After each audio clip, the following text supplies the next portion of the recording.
el podcast de La Lobera. Feminismo desde cero.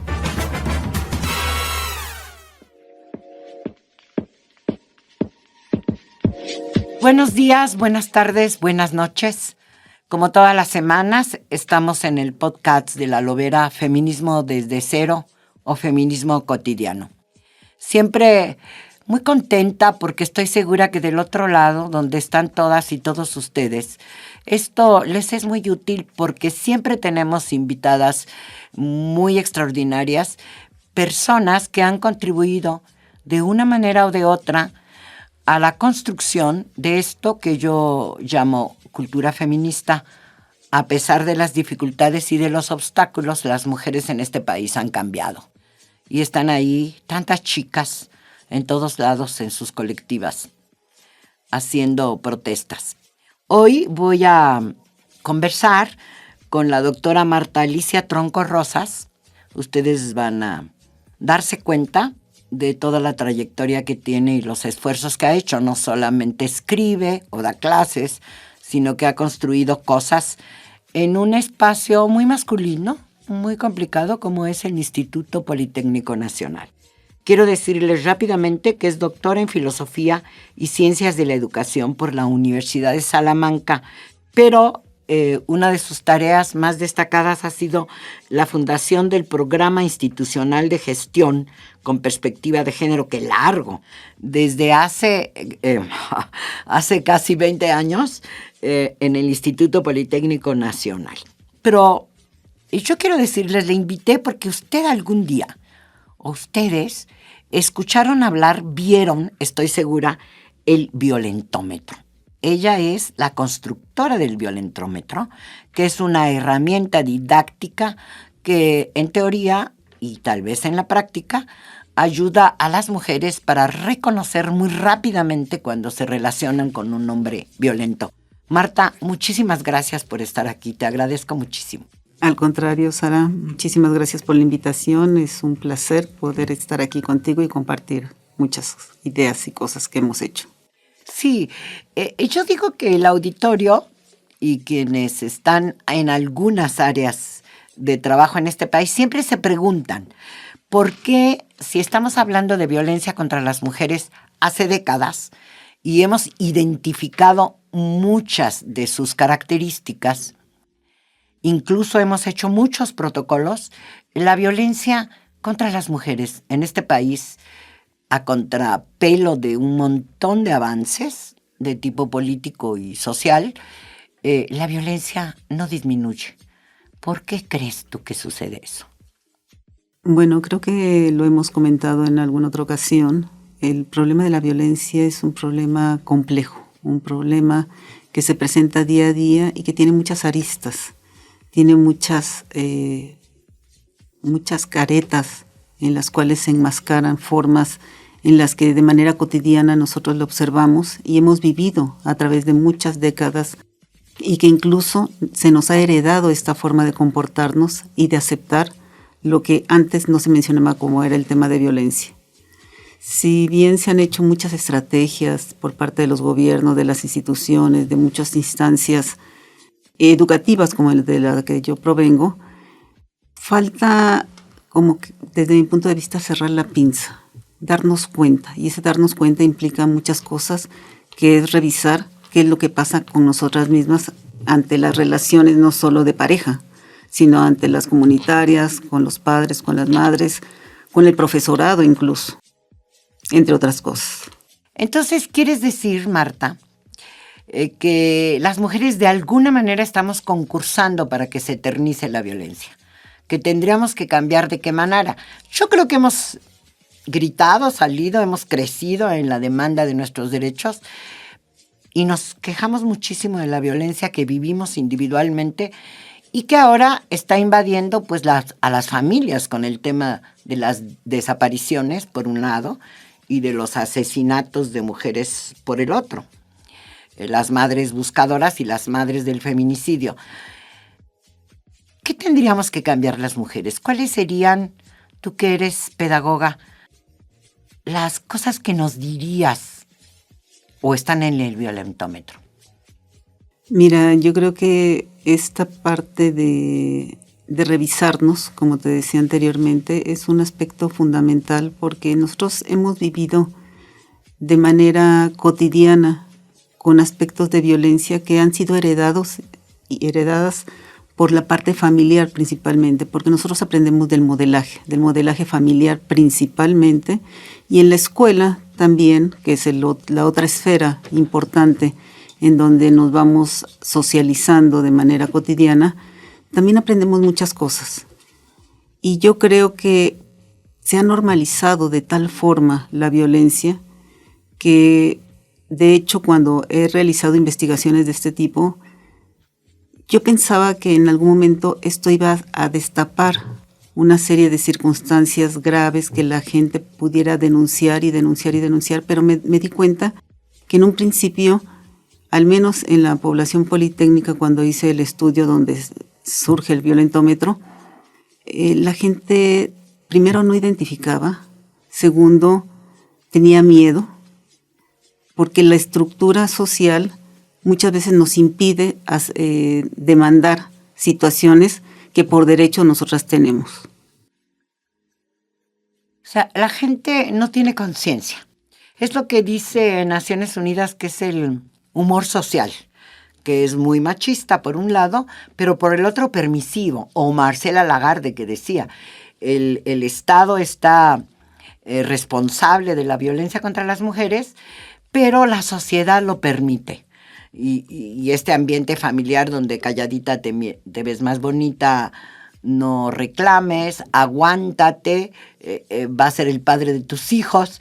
Si todo eso es así como el humor social, esta manera de ver la vida que impide. Eso fue lo que te dio idea de crear este instrumento. Es que miren, este instrumento, esta reglita, ahí ya va a explicar cómo funciona, el violentómetro, pues es resultado de una encuesta con muchísimos estudiantes, según recuerdo, 14,000, creo, ¿no?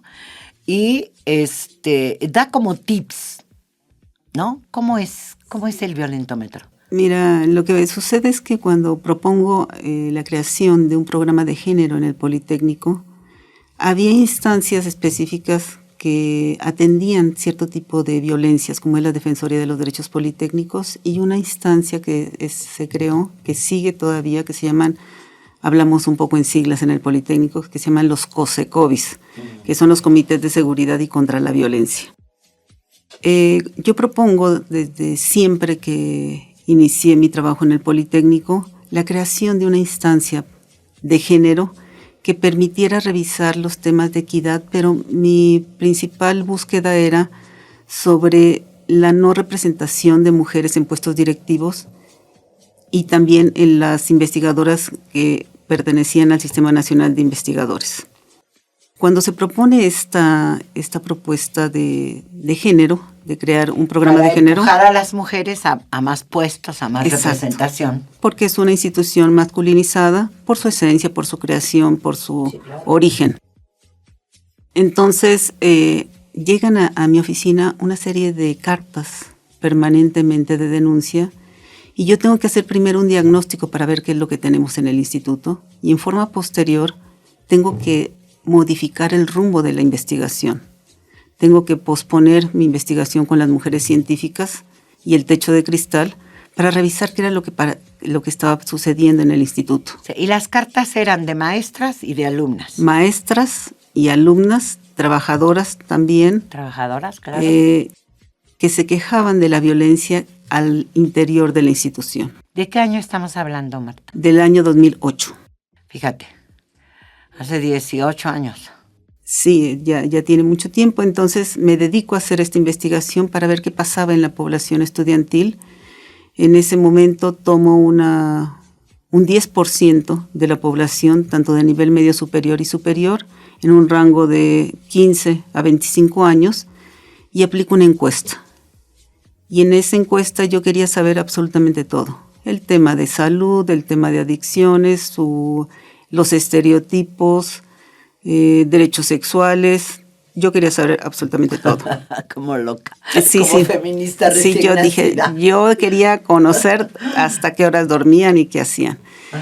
Afortunadamente tuve buena respuesta. Quiero comentar que esto se hizo con un grupo muy pequeño que iniciábamos, éramos 4 personas que hicimos todo este trabajo con ayuda también de un área que se llama el Centro Nacional de Cálculo del Politécnico.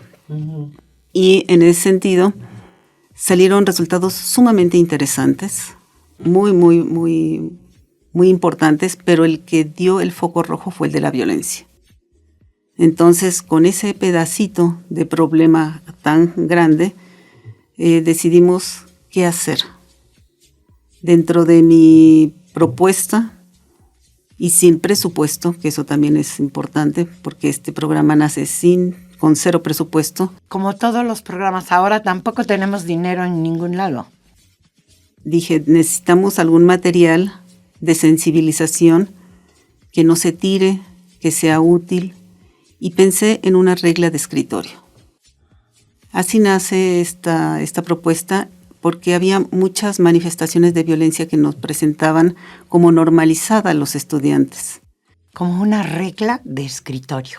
Así es. Para usar en la tarea cotidiana de los ingenieros, arquitectos, científicos que hay en el Politécnico, ¿no? Que pudiera utilizarse en la escuela, en la casa, en una oficina, y que se tuviera ahí. ¿Por qué no tomas uno para verlo físicamente?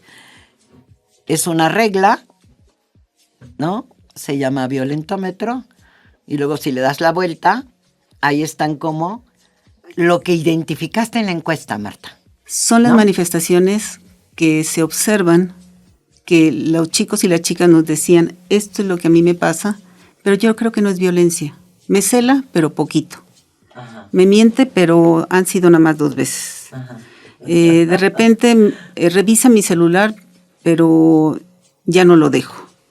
Entonces empezamos a revisar cuáles eran las primeras manifestaciones de violencia, aquellas un poco de carácter psicológico. Y le pusimos un color que nos permitiera identificar estas primeras manifestaciones. Lo hicimos así de 10 centímetros, de la parte lúdica, la parte pedagógica, didáctica, y que de alguna forma iba incrementándose. En los primeros 10 centímetros ponemos ten cuidado, la violencia aumentará, y mencionamos lo que es mentir, engañar, la ley del hielo, cuando se enojaban. ¿Y cuánto tiempo te deja de hablar? Pues 5 días. Ahora te deja de escribir en el WhatsApp. Exactamente, te deja en visto. Te deja en visto. Pusimos un elemento que yo siempre he considerado muy importante en el 10º centímetro, que se llama el control. Que yo creo que es un elemento que cruza todas estas manifestaciones de violencia. En los siguientes 10 centímetros también incluimos otro tipo de violencia, pero ya de tipo físico, como son el destruir objetos personales, las caricias agresivas, el golpear jugando. Y decimos, cuidado, no te dejes destruir. Y en los últimos 10 centímetros, ahí ponemos con otro color, necesitas ayuda profesional porque tu vida puede correr peligro. Y aquí incluimos amenazar con objetos, amenazar de muerte, forzar una relación sexual, hasta el feminicidio o el asesinato. Esta es una forma muy práctica para que las personas podamos darnos cuenta en qué momento podemos estar en peligro, y no solo nosotras o nosotros, sino también, no como víctimas, sino lo que también nosotros hacemos hacia otras personas, y que debemos de estar atentas que las acciones que hacemos son nada más ni nada menos que violencia. Así es, que no importa el sexo, digamos, que a veces viene de esta mala estructuración en que nos han educado, ¿no? ¿Y cuánto tiempo te llevó sacar esas que son, cuántas son, 30? 30. 30. ¿Cuánto tiempo? ¿Con un equipo? ¿Cómo? En un inicio éramos 4 personas. Se aplicó en todas las escuelas del instituto de nivel medio superior y superior. y fue el resultado de la investigación que desarrollamos en 2008, porque hicimos una serie de convenios para que pudiéramos sensibilizar a la población estudiantil y la docente. Y les dábamos este material como un material de sensibilización para que ellos lo pudieran dar en sus sensibilizaciones. Hicimos un proyecto de multiplicadores por la no violencia y promotores por la no violencia. Unos eran estudiantes y otros eran docentes. Todo esto es interno. ¿En qué momento el 2009 se imprimió por primera vez? En 2009 se imprime en un formato muy rudimentario, con lo que teníamos, con otros colores, y se empieza a difundir como un material de sensibilización al interior, pero empieza a revisarse de manera externa y no lo empiezan a pedir. Sí, esto es muy interesante, le diré al público, porque era un material didáctico al interior del Instituto Politécnico Nacional y de pronto se volvió sumamente popular. Lo pidieron las secretarías de Estado. ¿Cómo es eso? Lo pidieron los funcionarios, las señoras encargadas de la política de género nacionalmente, ¿o quiénes? Te voy a platicar que lo que sucedió es que como yo no tenía presupuesto, ni un peso para poder hacer esto, visité al Instituto Nacional de las Mujeres. En ese entonces estaba Rocío García Gaitán. Era la época de Vicente Fox. Exactamente. Y le dije, ella se interesó mucho por el violentómetro. Le dije, bueno, ustedes tienen el dinero, yo tengo la idea. ¿Qué te parece si ustedes reproducen algunos o muchos? Yo les autorizo y me dan muchos para mi Politécnico. Claro. Y eso se difundió en todas las secretarías de Estado y en toda la Administración Pública Federal. Yo recuerdo que hicieron unos gigantes en las entradas de las secretarías, sobre todo en la época de Fox y de Calderón, dijéramos. Sí, fue cuando se dio el mayor impulso, porque tuvimos este apoyo del Instituto Nacional de las Mujeres, se firmaron convenios y se hizo una campaña al interior del instituto, donde estuvo apoyando precisamente el Instituto Nacional de las Mujeres. Para los gobiernos de los estados. Exacto. También fue a dar a todos los estados. En todas las universidades, muchas, te puedo decir que casi todas las universidades públicas y privadas nos los pidieron. Y se reprodujeron y se le entregaban a los muchachos en todos lados. Dice un texto que 14 millones distribuyó solo la Secretaría de Educación Pública. Ese fue el semáforo de la violencia. Pero que es combinado, ¿no? Este es algo importante es que estos materiales que se produjeron son resultado de investigaciones. Sí, eso queda clarísimo. Porque muchas de las propuestas que yo he visto de violentómetros de todo tipo, color y sabor, a veces son propuestas de alguna lluvia de ideas que se tiene y que son manifestaciones de violencia que conocemos, pero que lo importante creo que es el sustento de la investigación. Sí, eso es clarísimo. Las frases, las 30 frases y su, digamos, jerarquización de cómo va, de ten cuidado, estás en peligro, fue resultado de la investigación, es decir, es un producto científico. Es correcto, ¿no? Ahora, lo pidieron los estados, el gobierno, y luego, ¿cómo fue eso? Que me cuentas que está por todo el mundo. Sí. O sea, en muy pocos años, del 9 al 15, ¿o cómo? Yo empecé a hacer la revisión porque nos los pedían para muchos lugares, desde la abuelita que quería darle a sus nietos un violentómetro por alguna circunstancia. Uh-huh. Se difundió también en Canal 11, en algunos de los programas, y se empezaron a difundir por las redes y a hacer copias. La primera copia que encontré, sin la autoría, fue en España. Entonces lo que hicimos tiene derecho de autor, desde luego, y lo pusimos en la página y solicitando que se podía reproducir siempre y cuando se diera el crédito del derecho de autor. Claro. Y a Marta Tronco y al Instituto Politécnico Nacional, dijéramos. Sí, siempre tuviera el escudo del Politécnico. Y hace poco que tuve la oportunidad de ir a dar una plática ahí al Colegio Nacional, precisamente hice una revisión y está en toda Latinoamérica. Y no solo uno, sino en cada país hay 2, 3, 5, 7 violentómetros diferentes de adolescentes, de niños, de personas mayores, para discapacidad, para todo tipo de cosas. O sea que se explotó, creció, se divulgó, se imitó, ¿cómo se llama? Se imitó mal, ¿o cómo se llama? Plagio. Se plagió. Está hasta en Corea, en Israel. Está en chino. Está en chino. Está en persa, en italiano. Nos los pidió la Secretaría de Relaciones Exteriores para la comunidad de habla hispana en todas las oficinas consulares que tiene en el mundo. ¿En qué año fue eso? Esto debe haber sido en 2011. En 2011.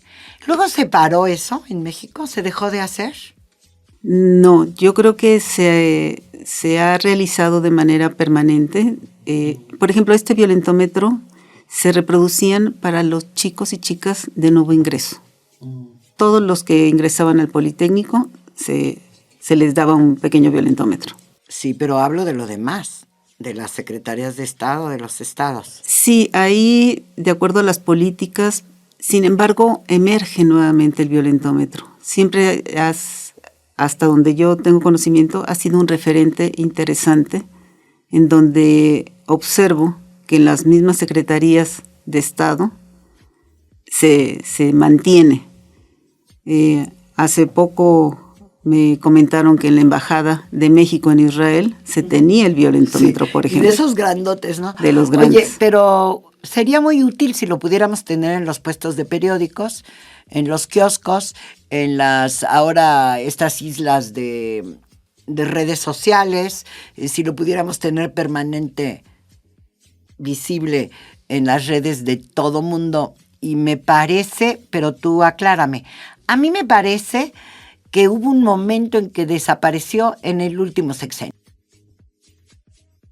Yo creo que las políticas de gobierno se van modificando precisamente por las propuestas que hacen de prevención y atención contra la violencia. Los protocolos, por ejemplo, que han tomado fuerza en muchas áreas, incluso en las instituciones educativas, y que yo tengo cierta discrepancia en ese sentido, porque una parte son los protocolos, que es la parte legal, el instrumento que puede servir, y otra parte es la sensibilización, ese darnos cuenta de qué es lo que está pasando conmigo y en mi vida.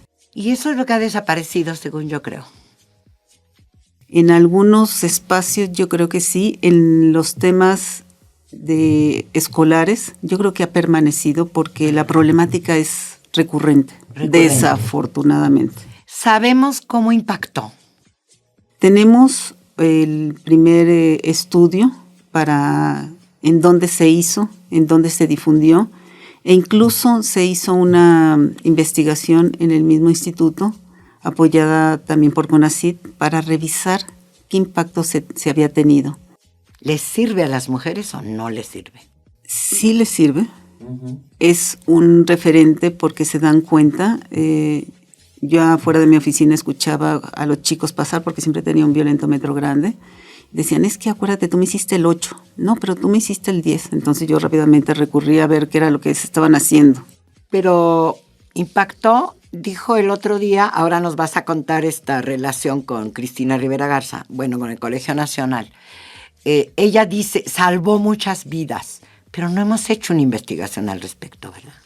Se hizo una investigación solo al interior del Politécnico. Ajá. O sea, no conocemos el impacto que es toda la población, los estados. No, por esta misma invisibilización, que se podría decir, de la aplicación de este instrumento, porque muchas instancias se lo han apropiado. Por ejemplo, la traducción a lenguas indígenas, ajá, que ese es un aspecto bien interesante, pero que son elementos que se tienen que ir revisando por temáticas y por poblaciones que son importantes a hacer un análisis, y si pudiera hacerse una revisión a nivel nacional sería maravilloso. Claro, pero a mí me parece que eso, que todo el tema de la prevención está como abandonado, pero es mi punto de vista. Yo quiero comentar que sería muy importante que se reclamara que esté el violentómetro en todos lados, y que eso sí podemos ayudar a los medios de comunicación, y los medios deberían reproducirlo también, tal como es, con autoría y como es. ¿Hubo alguna reacción? Ya terminó la exposición en el Zócalo. Cuéntanos cómo fue eso. Termina el próximo 6 de abril en esta feria, porque hace cerca de 2 años Fabiola Vera, que es la responsable de esta red de conciencia social, que hace la reproducción de carteles de conciencia social basados en el violentómetro, me contacta para solicitar la autorización de hacer estos carteles por cada una de las manifestaciones. Que por ahí están en fotos. Ajá. Y en cada una de las presentaciones donde a veces me piden pláticas del violentómetro, yo lo difundo, porque creo que la prevención debe de ir por muchas líneas. Y en el arte también es algo importante que la gente vea este referente, y de manera visual también, que pueda revisar. Hay imágenes impactantes, hay otras que puedes tú misma cuestionar o estar de acuerdo o no. Y Fabiola me dijo que había esta exposición, yo le he estado acompañando también en este proceso. En esta feria que hubo a propósito del 8 de marzo en la Ciudad de México, en toda la ciudad, que se llama Tiempo de Mujeres. Tiempo de Mujeres, que fue una feria. Fue una feria, y tiene el antecedente porque me invitaron al Colegio Nacional a dar una plática sobre el tema del violentómetro. Uh-huh. Entonces, en ese espacio se puso la exposición. Cuando esas jornadas. Previo a las jornadas del 25 de noviembre. De noviembre del año pasado. Del año pasado. Entonces estuvo, obviamente, Concepción, Company, sí, y Cristina Rivera Garza. A mí me tocó que ella estuviera en la plática que yo di en esta exposición sobre el violentómetro, su creación y el impacto. Y ahora, en esta feria que organiza el gobierno de la Ciudad de México, se propone que se ponga en el edificio del ayuntamiento. Y ahí está todavía. Todavía este día está. Que estamos grabando, y si salimos antes del 6 de abril, ustedes tienen chance todavía de verla. Sí, porque es en un formato grande, uh-huh, es muy visual, y yo creo que es de gran impacto para que las personas puedan verlo desde otro lugar, este tipo de manifestaciones de violencia que están a nivel de carteles. Sí, a mí me parece decirle al público, en México hemos sido vanguardia en muchos momentos de la historia. Organizadas las mujeres, desde el primer Congreso Feminista de 1916 era como una cosa que no se hacía en otras partes del mundo.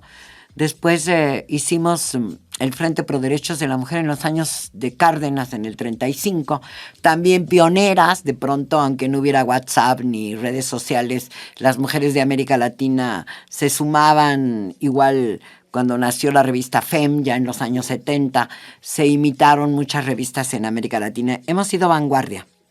Este instrumento, el violentómetro, que a mí siempre me ha llamado tanto la atención desde que conozco a Marta, decir que somos vanguardia, que es muy conveniente que pidan a las autoridades del Politécnico y a la Secretaría de Educación, por lo pronto, que pidan violentómetros para su colonia, para su grupo, para su colectiva, para que lo conozcan las colectivas y lo difundan. ¿Te parece bien? Siempre respetando. Marta tiene razón. Fue producto de una investigación. No es cuestión de poner cualquier frase de no a la violencia, sino estas que están fundadas en la conducta que se halló de personas reales. Y en este caso, estudiantes, hombres, mujeres y aves, y profesoras y público en general, trabajadoras del Politécnico. ¿Tú cómo ves? Una nueva campaña del violentómetro, pero en serio, porque no hay dinero para eso. Está muy bonito el que esté en el Zócalo. ¿Y luego? ¿Y luego? ¿Verdad? Yo creo que el esfuerzo que se está haciendo por parte del gobierno de la Ciudad de México podría perfilarse hacia esta revisión de qué impacto tiene, cómo se ha recibido por parte de la población estas imágenes y qué tanto sigue manteniendo la problemática de violencia, que lo vemos en los medios, lo vemos en las noticias, lo vemos de manera cotidiana en la parte comunitaria, en lo que vivimos día a día, cada una de manera individual y de manera colectiva. Pero yo creo que se tendrían que hacer esfuerzos con este y otros espacios y otras problemáticas, porque hay otros espacios, por ejemplo, en específico, el problema de la violencia vicaria, que me presentaron el día de ayer, ni más ni menos, un vicariómetro. O sea, ya están inventando una lista sin la investigación. Es un problema muy grave. De los hombres que les quitan los niños a las mujeres, violentan a los niños y las violentan a ellas, y no hay poder humano de que avancen sus investigaciones o sus denuncias en el bueno, que es el Código Civil, en el, ¿cómo se llama? Pero la propuesta es esa. La demanda esa. civil. Se acercan conmigo para hacer una investigación con todo este campo que ya tienen, esta agrupación de mujeres que padecen este problema de violencia vicaria. ¿Tú te habías imaginado en esa situación, Marta? ¿Eras feminista desde chiquita o no? Sí. Yo creo que ser la tercera de 3 mujeres y con una línea de mujeres fuertes en mi familia da un poco la diferencia. Para mí uno de los cambios importantes fue en el año del 75, cuando cae en mis manos, en ese año aquí en México, yo todavía iniciaba la preparatoria, el libro de La mitad del cielo. Ese libro sobre las sobre las chinas. Las chinas. ¿De Margaret Reed? No. ¿O de quién? Bueno, La mitad del cielo. Que es un libro muy, muy famoso, cayó a mis manos y de ahí yo empecé a revisar y vincular y preguntarme cosas.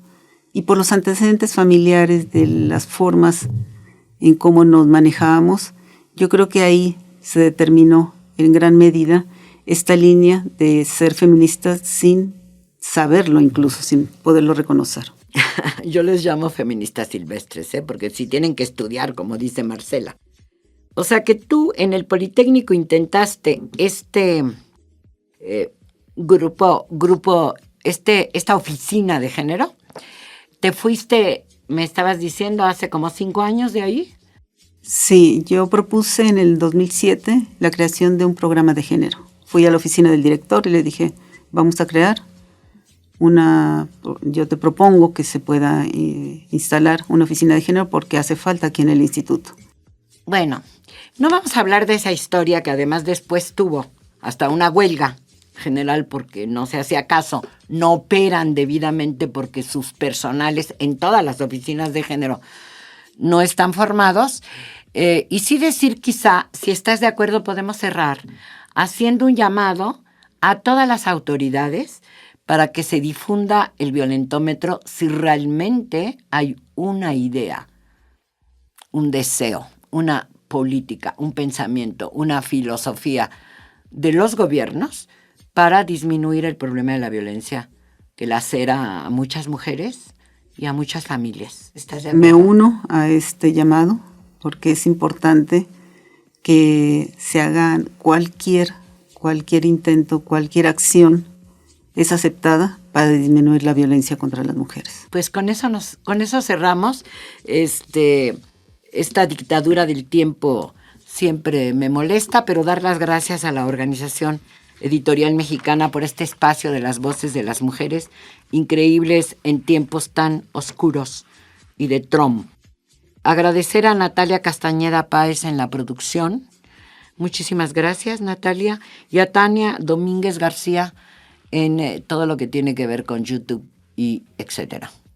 Nos escuchamos en la próxima. Muchísimas gracias. Gracias.